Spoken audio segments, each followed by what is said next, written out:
Hello everyone, welcome to Make Gaming Easy. Today in this video, I'm going to show you how to uninstall Stumble guys. So without any further ado, let's get started.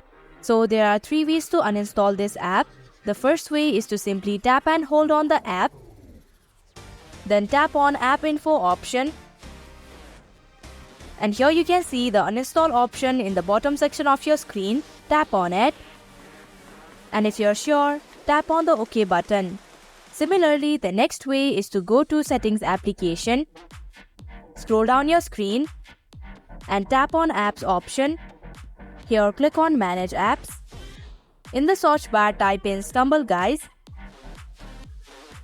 Then click on the uninstall option in the bottom section of your screen. Then tap on OK button. And finally, the last way is to go to Play Store application.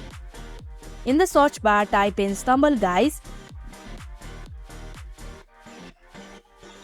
Click on the app, and here you can see the uninstall option. Tap on it, and if you're sure, tap on the uninstall option once again.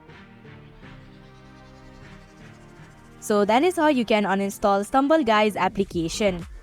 Thank you for watching Make Gaming Easy. I hope this video was helpful to you. If it was, hit the like button and comment down if you have any questions or feedback. Also, if you are new to our channel, subscribe and hit the bell icon so that you don't miss our upcoming videos.